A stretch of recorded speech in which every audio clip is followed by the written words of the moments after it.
چې د مکې مکرمې خلکو به لوریانې ژوندۍ ښخولې. دا به ټولو نه ښخولې، ټولې د مکې خلکو نه، دا چې ته یو کلی و داسې یو څو خلک و هغوی به دا لوریانې ښخولې، ټولو به نه ښخولې. نورو خو به دې عمل ته ګناه وې، خفه کېدل به پې. داسې یو تاجر و تاجر دغه لور پیدا شوه، ښځه چې کومه وه ډېره ښه ښځه وه، نیکه وه. چې کله یې لور پیدا شوه نو ده وی چې یاره زه دا لور ښخومه ژوندی، خو د ده د تجارت په نیت باندې روان و، په سفر باندې تله او تلوار وپې. د ښځې ورته وی چې ځه ته لاړ شه، دا کار به زه وکړم، زه به یې ښخه کړم، ته لاړ شه. دا خاوند مطمئن شو، دی په سفر باندې لاړه. دې ښځې یې دغه خپله لور واغسته او چې ته یو لرې ملګرې وه، رشته دارې وه، هغې کره یې پرورش دپاره ولېږده چې دا به هلته لوی. څه وخت او څه زمانه بعد دا پلار راغی، دا خاوند یې ښځې نه یې تپوس وکړو چې هغه لور سره دې څه چل وکړو. دی ورته وی خو ما بس دفن کړې ده، ښخه کړې مې ده.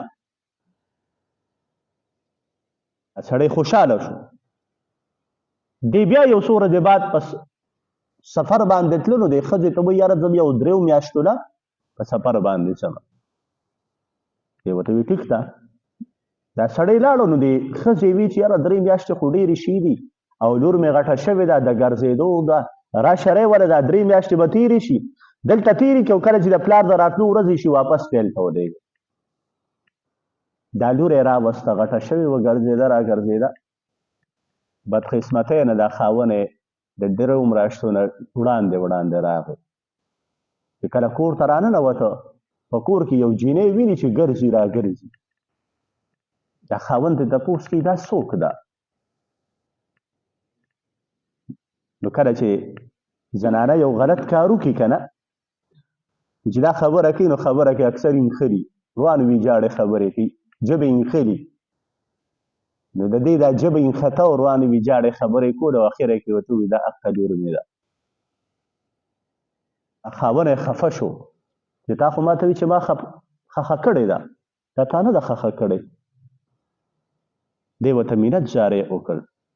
نو د هغې خو زړونه ډېر سخت وو او هغې خو په لور باندې شرمېدل چې ما ته به خلک وایي چې دا د پلانکي دا لور ده او دا به سبا ودېږي بل ته، او خلک به وایي چې دا پلانکې دا د ده زوم دی.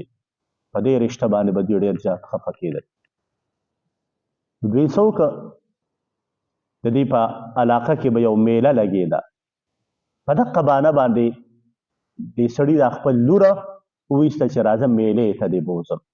ښځې ته هم دا اونه وې چې دا لور دله ښخومه، نه میلې ته یې بوځم.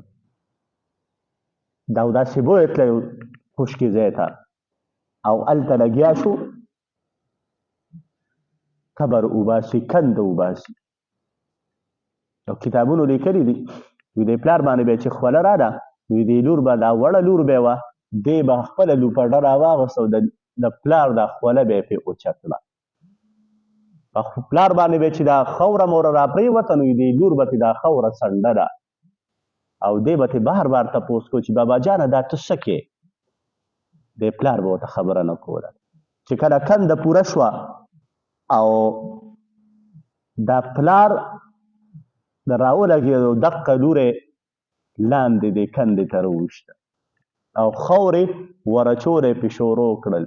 نو دا لور ورته په دې وړه ژبه باندې وایي بابا جانه ما څه ګناه کړې ده چې ته ما خښې؟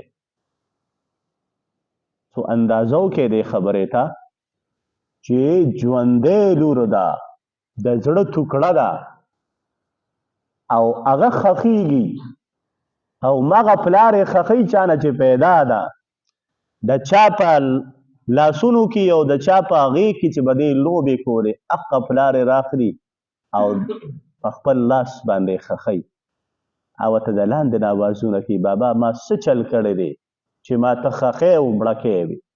او ده هېڅ هم نه کتل او خاورې به یې پرې ورچورې تر دې پورې چې د هغې ټوله پټه شو، د هغې ساګانې بندې شوې. دومره داسې یو دور په دې ځمکه باندې تیر شوی دی. خو بیا الله پاک د دې قرآن او د نبي علیه السلام د برکت نه دا دنیا بدله کړه.